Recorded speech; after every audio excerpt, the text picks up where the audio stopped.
Hey, it's Eno Sarris, your friendly neighborhood baseball scribe. There are two things I love, baseball and beer. When I'm not busy around the ballpark, you'll likely catch me back with a cold one at any of Fieldwork Brewing's 8 locations sprinkled across the Bay Area. Fieldwork's got a rotating lineup of over 20 beers on tap that's as diverse as any 26-man roster. They got everything from super juicy, hazy IPAs to crisp pilsners and tropical sours that make your taste buds do the wave. Whether you're all about that draft life or prefer to grab some cans to go, Fieldwork's got your bases covered. Check them out at fieldworkbrewing.com to learn more. That's fieldworkbrewing.com.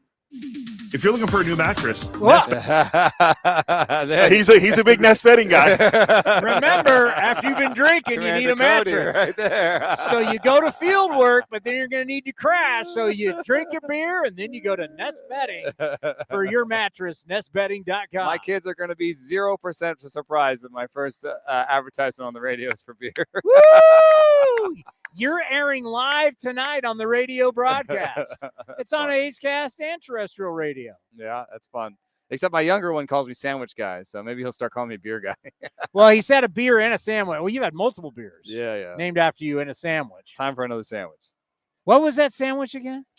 It was like a pork croquette. It was like a pork. It was great. It was like a fried. It was like a crunchy pork thing with like a red sauce on top of it. It's fried pork. How can you screw it up? Yeah. Can't screw it up. All right. We in baseball, I've said this to everybody just so I'm not crazy. I go like, who's your favorite football team? It's 49ers. All right. 49ers have a really good team, right? Like they have been. And you're a great player on that team. You're going to be up for MVP. If the Niners stink and you're a good player, you're not up for the MVP. Warriors, we can see Steph Curry's great. Team's great, up for the MVP. Latrell Sprewell has a good year, and the Warriors are terrible. You got no shot. Stat stuffer, they call it. I'm gonna take basketball out of that because basketball, you got 5 guys who start and use up most of the minutes. If you are really truly a great player, you're going to win a lot of games. I mean, you're 20% of the outcome, more. Because I can give you the ball repeatedly. That's another thing that's different than baseball and than in basketball. First of all, there's 5 guys on the field that do everything. Even if you're really good, I can be we've like, had great here's the players. ball. Here's the ball. We've had great players on bad teams. Yes, but and they put up big numbers on bad teams. My point is they will never get recognition for MVP. So why is baseball still struggle with this? Well, I think it is these things that I'm saying. First of all, like I can't keep giving you the ball. So Mike Trout, it sounds stupid, but Mike Trout can't pitch, and you can't make it so that in the 9th inning with 2 outs, Mike Trout is up. He's either up or he's not. That's the lineup. That's how baseball is. And then the last thing is you got the 26-man rosters. You don't have that same impact that 1 out of 5 does or 1 out of 10 does. You're 1 out of 26 with highly specialized roles. You got your closer. You got your football's pitchers. Worse than that. Football, you only play 1/2 of the game. You're either offensive guy or defensive guy. You have less of an impact. Baseball, you get to some play. Unfair things in football. Like how many times has an offensive lineman won MVP? They don't. Well, shouldn't that one of them ever? No. You can replace those guys. They get hurt. You can replace all those guys. Football, you're either on offense or you're on. But why is it that baseball? Is it just because we're so fascinated by the individual numbers?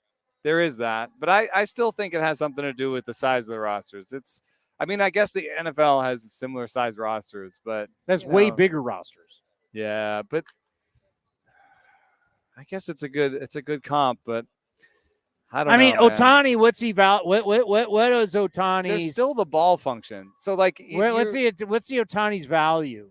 If you there's still the ball function in football, which is that like if you are a premium receiver and I'm throwing you, and this is how out of touch I am with football, but like if you're Anquan Bolden or whatever, Florida State great Anquan Bolden, I can just keep feeding you the ball, right? And do you look at Anquan Bolden as a Cardinal or a Niner? Yeah. What are you, Cody? Baltimore Raven. Great. Raven, yeah. But whatever it is. He played for Bobby Bowden, right? That's how old he is. If you're Frank Gore, I can keep giving you the ball. Miami Hurricane great, Frank Gore. Okay. But Buffalo Bill. I can't do that in baseball. And so it becomes more of an individualized thing. Like I have to because I can't just keep feeding Ohtani the ball. And we are trying. Like with Ohtani, he is an edge case because he can actually pitch, and you can get him the ball a little bit more often than you can get other people. But you can't change the lineup. You can't get the guy, other than putting him first or second in lineup, you can't get the guy, So are we just, who's got the best stats? We're going to say you're the best. Well, I have a problem with the fact that, the idea that most valuable player, that there's some other way to define value. I don't understand it. To me, the most valuable player is the best player. That's what value is. Value means how good are you, and the most valuable player is the most goodest player. Are things different when you play on a team like the team we got or the team the Angels? Like the Angels, it could be fair, I think. Like what stress do we have going on? Yeah, with a team that stinks, and you're just putting up stats. It could be fair to start using some numbers where you sort of strength of opponent numbers. You could kind of bake that in. You're right, because Ohtani could in the next month pad his stats against some of the lower end teams that they get to, and he won't be pitched as hard. And yeah, there's something to that. But for me, the difference between Ohtani and maybe Corey Seager is, maybe he's one of the second, guys in the AL this year. You're talking about 3-4 wins. Like if it was closer, if it was Ohtani versus Judge, in the year that Ohtani won it and Judge, like when Ohtani and Judge were both great and the Yankees are going to the playoffs, if it's like a half win or something, I'm willing to give you what you're saying. I don't think wins above replacement should be something that goes down to a decimal point that you're very sure of. Are you very sure of that number behind the decimal point? I'm more like, hey, let's group these guys. And right now it's Ohtani up here, and then there's like a big gap in the next guy. But if it was close, I could say, all right, this guy's going to the playoffs, Ohtani's not. Let's give it to this other guy. I'm kind of old school. I still like runs created. Uh-huh. You want to go W and put a plus on the back of it, whatever. Uh-huh. Runs created basically just says what you put on the scoreboard, right? And it's a calculating thing. It's not a percentage thing. It only adds, yeah. Right? If you were just adding numbers, right? Yeah. Problem with Seager, it's time he hasn't played. Like if there was, it's like 430 plate appearances. Yeah, that's the biggest problem. So who you've got as the second best then? I would second best. In you the got AL. Seager. Yeah. Is there anybody else? I think Ohtani wins it. Yeah. There's no real competition this year. I think what you're talking about is valid to think about. You could start, bringing some numbers in to talk about that strength of schedule, strength of opponent. There is some of that stuff out there. If it was a closer situation, if it was, for example, like you have in the NL, where I think there's a legitimate 3 contenders that are, I think you can actually just group those 3 and not look at the WAR so much. If you're talking about Freddie Freeman and Mookie Betts and Ronald Acuna Jr., I think you don't necessarily need to be like which one has the better decimal point on the WAR. You can start thinking about other things, but and the Braves and Dodgers both pretty good. What a year Matt Olson is, and he's now they've kind of left him. Yeah, he would be 4th, but he's not. He's just not quite in there. It's a little bit harder for first baseman sometimes, but all right, Bet MGM. I can't play fantasy best baseball, but we can do business with Bet MGM. Figure that one out. Don't bring up the name Pete Rose. Yeah, yeah. DraftKings is great, but you guys can't play it. Okay, so right now, Bet MGM over the weekend, because of what Acuna did against the Dodgers, he's now the favorite. You looking at it, who do you? Mookie Betts has about the same on-base percentage and a higher slugging percentage, and actually has better defensive numbers, and is surprisingly not like way worse on the base paths.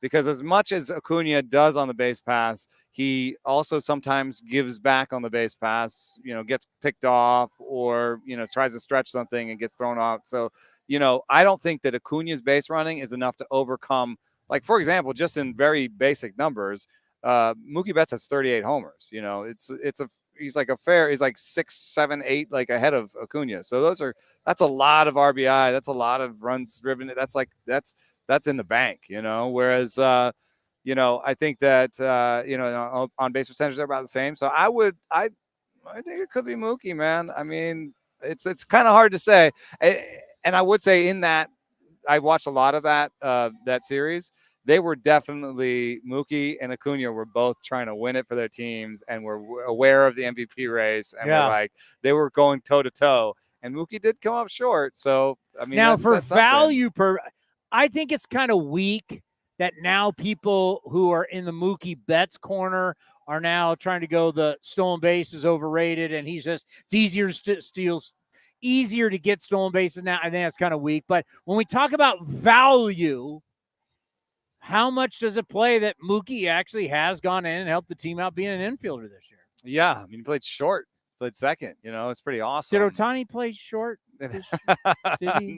No. But, I mean, I also think that, like, once you hit a homer, you score on average like 2 or 3 runs, right? Like you that's – and if you steal a base – like how many runs did you score on average stealing 1 base? You know what I mean? You kind of almost have to be like, okay, for every 3 or 4 stolen bases, I get a homer, So that's why the math sort of works out that way. There are people rightly bringing up that there are secondary effects for speed. Some of these mostly benefit Acuna Jr., though. For example, the infielders will play you differently if you're fast. So Albert Pujols, the infielders will play, when in his last year, they will play on the grass, like on the very, very end of. They can't play the grass playing left field. Yeah. I mean, because they feel they like get they it. And they wait. I just throw it over there. And somebody told me that Billy Hamilton, one of the fastest guys in baseball, has like a double-A bat, and the only reason he's ever played in the big leagues is because the defenders had to play so close in because he's so fast that he was able to sneak some cheese past them. So but that's a benefit for Acuna. That's not a benefit for his teammates. People talk about Acuna getting on base means more fastballs for his teammates. If that's the case, we're not seeing it. Murphy, Olsen, Albies, they're all seeing fewer fastballs than they've ever seen in their careers. And the Braves have they're probably 20th in fastball seen. The way a pitcher pitches the person at the plate is mostly about that player at the plate. What do they like? How many times have you said or heard someone say, focus on the player at the plate? Yeah. That's the game right now. The game right now is very hyper-focused on pitcher versus hitter. And, whatever happens behind me happens behind me. Like we can do our best to be competitive on that, but I want to strike this guy out at the plate. So we got 24, 23 games. Everybody's got between about 25 and 23 games. Right now, you got Ohtani and you got Mookie.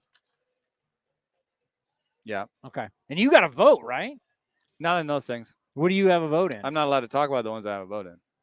What do you have a vote in? I think American League Cy Young. Ooh. So we can't influence you. Yeah, and it's very important that. Do you have National League Cy Young? I don't know. I don't think so. Just American. It's very important that I don't talk about it because of what you were talking about earlier. Because betting people are listening. Yeah, I was gonna. They're gonna set the lines and stuff. I was people. Yeah. So. Can we talk National League since you don't have National League? Yeah. Why? So, for some reason, Spencer Strider. There's somebody that's on this show a lot who just thinks Spencer Strider because he strikes everybody out. He's the greatest player of all time. Stuff in baseball. And I'm like, well, I don't know. There's this guy in Chicago keeps getting everybody out. And what's that guy who's kind of soft in San Diego? But the soft guy in San Diego's actually had a really good year. Yeah, well, Blake Snell has great stuff too. I mean, I'm not against Blake Snell. I think I would probably have it Strider, Snell, Steele, but you'd have Strider 1?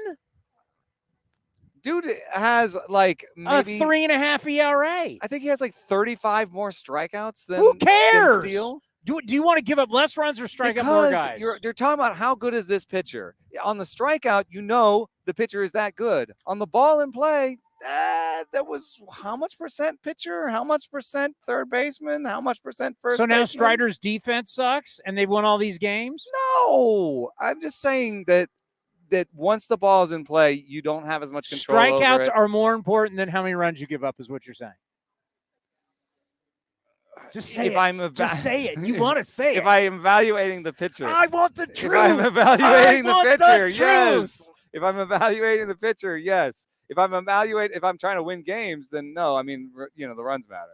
Shohei Ohtani's agent talked today. Agents are supposed to do what they do, right? I want to say the same thing. I was thinking about this as I was listening to it and hearing and people reading the quotes about it. You need to understand baseball falls into this trap all the time. Let's just go from the business aspect. We talked a lot about how valuable he was from the international money to the domestic money. I get all of that. But if now we're just going to talk the baseball standpoint, he is in his prime and his elbow is given out twice. You now, if you're going to sign him long-term, are going to be signing a guy who's heading to his 30s. We know you don't get better in your 30s. So you got twice bum elbow, and you're buying the hitter that's going well into his 30s. My point is this. We sign guys with bum elbows all the time. We sign guys with Tommy John, 2 Tommy Johns. We just signed Jameson Taillon to $60 million off of 2 Tommy Johns, right? So if I could offer you Xander Bogaerts plus Jameson Taillon, then you would probably do that. And if I did offer that to you, you were talking $350, $400 million. Actually, I would not take Xander Bogaerts because that contract's going to be a train wreck. I think Ohtani's a better hitter than him. So I know, but you're buying a guy. Okay, in his what if 30s. I could offer you Soto plus Jameson Taillon in one package? What am I going to get from him? Am I going to make him a reliever? One of the things that is tough about making him a reliever that I hadn't thought of is how do you make him a closer if he's on the field in the 8th? I guess with universal DH, you don't have to worry about that. Well, that's when we bring Mark Kotsay out because Mark Kotsay did that at Fullerton. Yeah. He was their closer. How do they do that in college? He would warm up. In the outfield? In the outfield. And then when they need him. But you got to remember, if it's a home game, you can go down because technically as a pitcher, and I can speak to this, I needed 8-10 pitches. I was ready to rock. So if it's a home game, let's say Ohtani's playing They'd here. have to change him up. He's very fastidious he does long, warm-ups routines. Oh, that's not good. Yeah. That's not good. But if you could get him down to like a 10-pitch routine or something, then you could do something like that. You're right. Or he just DHs all the time, and he's your DH/closer. And then you make him into, DH closer. That works too. Well, yeah. Do you see him ever really going to the field? But what if he's also on second base in the 8th? You know, at some point, get out there and throw it. Let's go, big boy. You're going to have 2 pitches. Yeah. Right? He's going to, fastball slider, fastball split. Well, the agent came out and said some stuff about the injuries in a different place. So it's not to the one that he's not to the ligament that the fresh ligament. UCL, yeah. You know? And he was saying, he wouldn't say it out loud, but the way I was reading what he was saying, and this is just me speculating, but speculating based on what the agent said, is that he could get like an internal brace, which is a 6-month procedure. And if he gets that 6-month procedure, he could be hitting in spring training and throwing in May. Then what do you think? Like recently it's the oblique, it's the fatigue, there's a lot going on there. But he has some agency too, man. Like you got to talk to him. Like he wants to do these things. And so you got to let him do it. I love that about him. Yeah. I mean, that was the one thing, like when he first came over and he'd pitch and then wouldn't hit he wasn't hitting that well. Yeah. But the guy in the World Baseball Classic is the guy, he's all in. I love the fact he's a gamer. He is a gamer. Yeah. And I think it'll, maybe it starts with 3, but it'll be like 384. I think it'll start with a 4 and be like 420, 440. That to me, people were talking 600.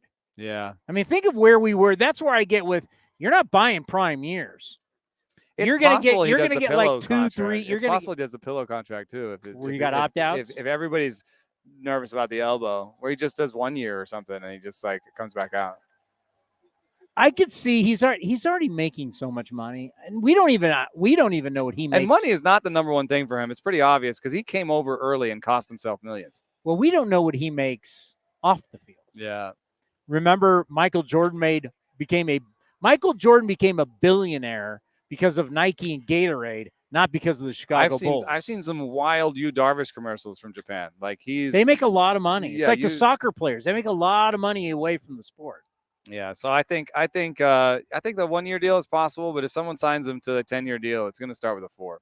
All right, Cole Ragans, you did a piece on him. Now he's the guy that had 2 Tommy Johns down in Texas. Yeah, and his was really sad because he had a Tommy John and then it tore in his final rehab start. And then I believe when he came back from the second Tommy John, the only reason why I really know this guy is know what I know. It's because I think it was against us. Yeah. And I prepared for that game. Oh, this is interesting. He was a top prospect. Mm-hmm. He's never been healthy. 2 Tommy Johns, and you're like, damn. Yeah. So now he's actually finally making it happen. Well, not only that, and he went from 92 last year to 97. He's sitting 97 this year. He hit 101 in the 6th inning, and he's doing great. And one of the things that was most interesting for me about the piece, and I went into it with him and his trainer, his offseason trainer at Shred Athletic, was that if you rehab too long, the things that we do in rehab are sometimes suboptimal. And so he rehabbed for 2 years. And you know what happens if you rehab for 2 years? You don't throw a breaking ball because, Tommy John, they said, don't throw your hard breaking ball for a while. You baby it in there. You're not trying to be competitive. You're not letting it loose. You're throwing 88. You're getting pushy. You're doing the changeup because they want you to do the changeup because that's healthy for your arm and all this stuff. Yeah, you're not letting it go game speed. You're not letting it eat. You're not letting it eat, and that actually starts to affect how your mechanics and stuff. And so, part of the job was to undo some of the rehab, and to get him back to. You know what I think about that? I think like a sprinter.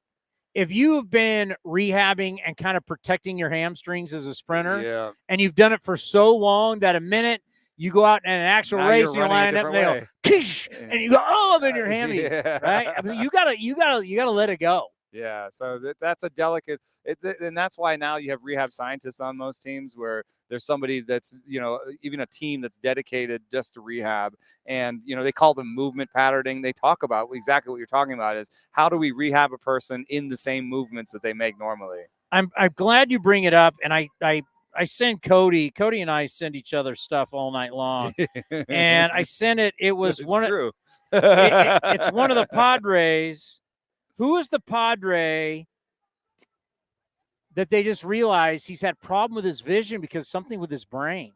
Whoa. God, who was it? I saw it last night. Cody, didn't I send that to you? Amongst all the other stupid stuff. I love the guys also that get they get LASIK halfway through their career and are like, oh yeah, I see the ball much better now. Well, it's Nola? Yeah, Alcinola. So, no. Yeah, they figured out. So he's been getting hammered in San Diego, right? Yeah. He's been getting hammered.